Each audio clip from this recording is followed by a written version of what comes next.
healthcare decision making, and also we have seen what are the different levels of evidence and how they are going to be useful in evidence-based medicine. And now we are going to see how these systematic reviews and meta-analysis are contributing, especially in the preparation of healthcare policies and guidelines. We know most of the decisions are going to be taken based on the policies and guidelines. And maybe in this presentation, we are going to see how these systematic reviews and meta-analysis, especially maybe the Cochrane systematic reviews, how they are going to be useful in taking any healthcare decision as well as the preparing the guidelines. So for this, we have Dr. Ramu Adela. I'll just introduce the speaker and then we can go ahead with the topic.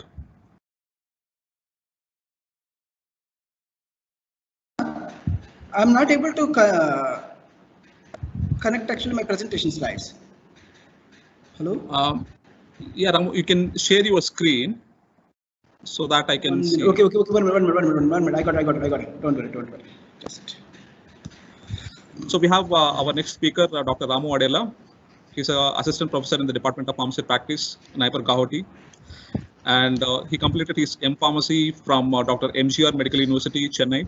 And then he completed his PhD from TISPI, that is a Translational Health Science and Technology Institute, Faridabad, a reputed organization for the research in terms of health science as well as technology.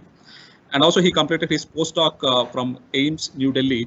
And his major areas of research are identifying the biomarkers and metabolic issues for diabetes and cardiovascular diseases. And coming to the systematic meta-analysis, he and his group already conducted some systematic reviews and meta-analysis. And he's having a very good experience in the systematic review and meta-analysis area. So with this background, I would like to request Dr. Ramu Adela continue the session and highlighting about the content.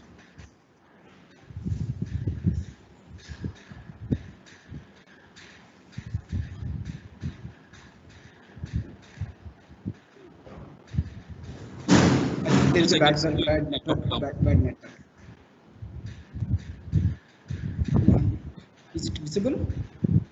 Yes, it is visible. Yeah, and you can keep in the PPT mode and then you can continue. So, sorry, I'm not able to see my things.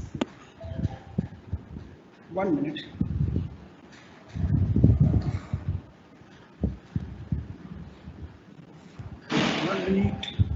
I can see my slides or not? No, you can just go ahead. We can see your slide. You can, if you can see the slide on the desktop, you can just run and then you can present it. 1 minute. Let me see. 1 minute. Sorry.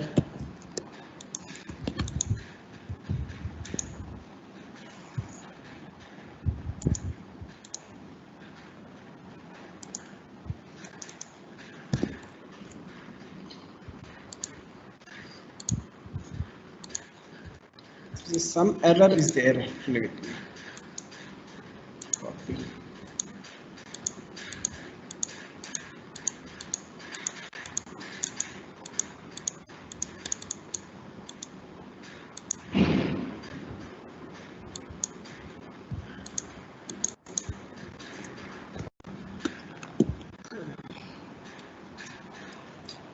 Now you are able to see? Yeah, we can see your presentation. We can see your screen. So you can just keep that in PPT mode and then you can start presenting so the audience can listen to you. Yeah. So, good morning, all of you. I'm Dr. Ramu Adela. Okay, I'm from Department of Pharmacy Practice and NIPER Guwahati and Ministry of Chemicals and Fertilizers, Government of India. And Dr. Krishna Undala given me a topic to explain about the contribution of systematic review and meta-analysis in the preparation of healthcare policies and guidelines. Anyway, I will not brief about this topic, guidelines and policies, and how to make it a systematic reviews and everything, because of there are eminent speakers already. Dr. Manju and Dr. Deepika Bansal is delivered, and after my talk, actually, Dr. Krishna Undala will talk very briefly about each and everything. In this, especially what I will explain about how the systematic reviews will be used to prepare guidelines and how the impact actually in the preparation of the guidelines and policies. That particular topic only I will discuss about that, and that which few examples how the different WHO, NICE or some other guidelines, how they are using the systematic reviews and preparing the guidelines. So in that first anyway, this is a systematic review and meta-analysis when I am talking means I should tell about this slide. Without this slide I cannot go further.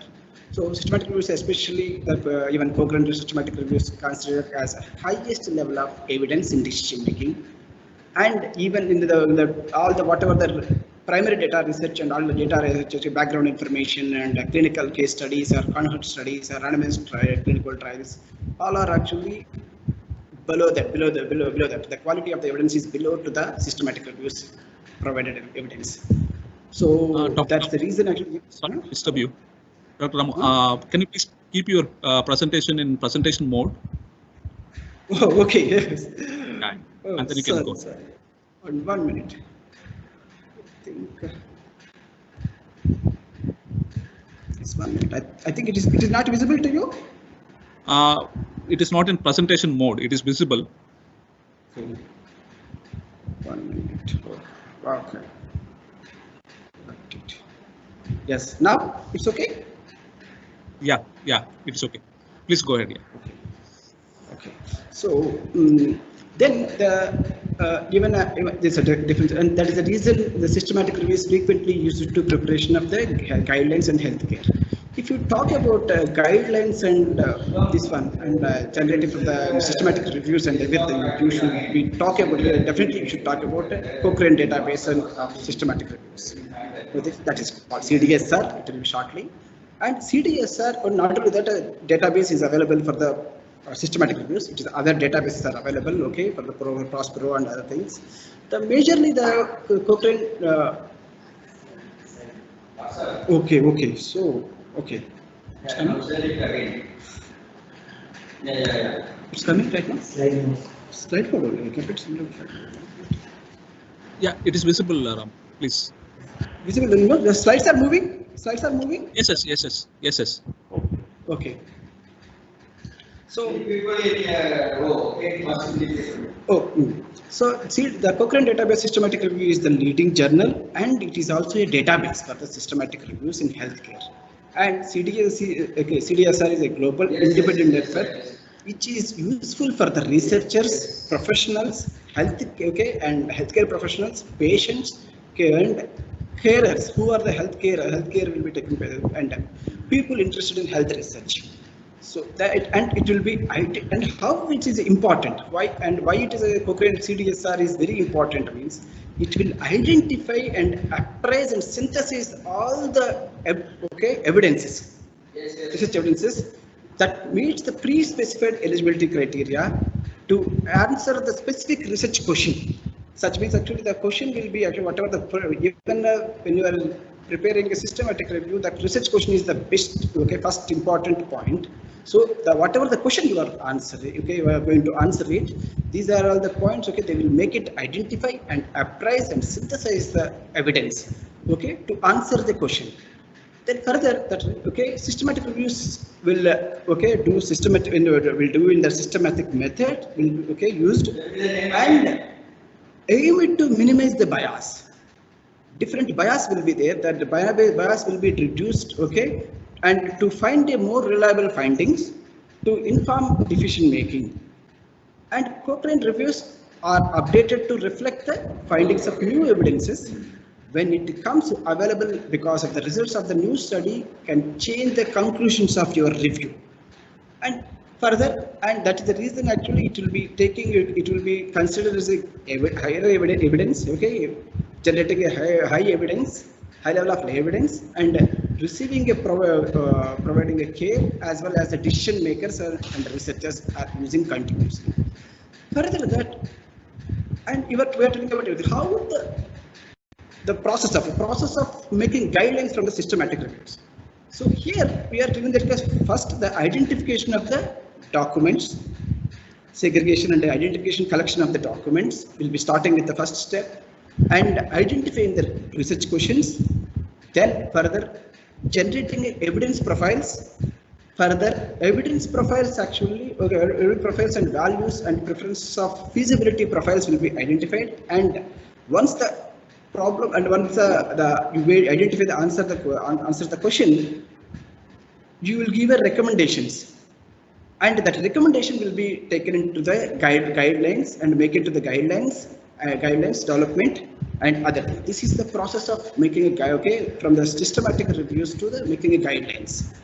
Then further that Cochrane reviews, and now I will talk about actually how these actually systematic reviews or Cochrane reviews are useful in the breaking a guidelines. And one of the nice NIC clinical guidelines, the National Institute of Health and Clinical Excellence is produced clinical guidelines based on the NIH health services in England and Wales. But in this actually 2011, February 2011, NICE had published 116 clinical guidelines. Then further, there were 730 citations of Cochrane reviews in the 106 guidelines. These are the information they quoted in the article. And the table actually they mentioned clearly how many citations are given in the guidelines in the Cochrane reviews, and the number of guidelines they mentioned in the another second column, and percentage by they mentioned it. See that actually in this number of guidelines is 20 guidelines they followed. From the Cochrane is 1 to 5 means 45 guidelines that followed in this. So this is regarding the NICE clinical guidelines. Then further that Cochrane reviews to inform WHO guidelines, how they are used and how the impact is created on Cochrane reviews. So Cochrane reviews has been a anyway we are already talking about that. It's a non-governmental organization in official relation with the World Health Organization since 2011, and WHO develops good health guidelines which are of high methodological quality and developed through transparent and evidence-based decision making. And steadily, in the usage of the WHO is using these guidelines, okay, increasing steadily. And in 2016, Cochrane reviews have been included in 90% of the WHO guidelines. This is one thing. And a total of 471 Cochrane reviews have been used to inform 160 WHO accredited guidelines and other evidences-based recommendation published. And this is the paper, okay, whatever I am quoting here and I am informing you, this is the paper from the Cochrane database. Then further that the then it's how the Cochrane, the studies and everything they are using in the decision making in the guidelines in the based on the particular research work. It is a use of systematic reviews in clinical practice guidelines. Case study of smoking cessation. They want to take a decision on the smoking cessation, everything in the different countries are identified, okay, and use the Cochrane reviews, okay, systematic reviews used to make a decision. In this is okay. In this paper, the table 4, if you in the paper, table 4 is clearly tell you that different states are different. United States and New Zealand and other countries are okay taken Cochrane systematic reviews information to make it actually guidelines on smoking cessation. Is that 38 actually? If you see United States are taken 38, and New Zealand is taken 7 citations. Okay, the 7 Cochrane reviews, and United Kingdom might have taken 16, and Canada is taking 3. Such way, actually, they are using in the systematic reviews information. They are using it for the research purpose. Okay, the taking decisions and everything. Further, that Cochrane reviews in healthcare policies. You know that actually healthcare policies are okay in the different particular countries or particular people will be based on the healthcare policy. So the policies will be okay. It's one of the example we are mentioning here. Role of Cochrane reviews in informing US private payers policies. So this is one of the article published in 2017, and they are mentioning that different payer specific policies. The policies policy companies people, okay, ITNR, Cignar, CHS, and other people they are also taking these decisions actually based on the Cochrane reviews one. So there also they mentioned clearly that many people are using this for making a policies and healthcare to decide the healthcare policies and make policy documents for the Cochrane reviews. Further that, and these are all the things actually examples I gave it to you. And only final conclusion, one of the recent that I got it from somewhere else, they clearly mentioned that systematic reviews for policy making, critical reflections are needed. In this section, the others are claiming that systematic reviews or systematic review methodology may not necessarily suited to provide knowledge for every kind of policy decision making. That means there is the methodology which will available in different streams and everything that cannot be applied to the policy decision making for the each and every area. There should be other than that, knowledge is required in that. So this is just one of the paper they commented on in a recent article. So definitely even not only based on the systematic reviews, we should go for the other research topics and everything to find the evidence, strong evidence. So this is my conclusion. Then further acknowledgement, definitely this is our the Department of Pharmaceuticals and Ministry of Chemicals Fertilizers as funding and for the conducting of the workshop also supported by, and especially thanks to our director Murthy sir for whichever we have proposed to conduct this workshop and everything. So immediately he accepted and actually to give approval to conduct this workshop, and we are with special thanks to my colleague Dr. Krishna Undela to give me an opportunity on this particular issue. Thank you. Thank you so much for Dr. Ramu for elaborating this how this systematic reviews and meta-analysis, especially the Cochrane systematic reviews, are mainly used in coming out with the guidelines as well as the policies. And as Dr. Ramu highlighted, so we can see whenever the guidelines prepared, especially by the NICE or WHO, maybe any other organizations, most of the times they're going to be look after the systematic reviews and meta-analysis for taking any information pertaining to any question related to the guideline. It is not that always, but majority of the times they're going to be considered the systematic reviews, especially from the Cochrane, as a highest level of evidence, and they will come out with the information. So thank you so much, Dr. Ramu, for that presentation. I'm sure the audience got some understanding about how these Cochrane systematic reviews are going to be useful, especially for making the guidelines and healthcare policies. Thank you. Anything? Yeah, thank you so much, Dr. Ramu. I will go with the next session.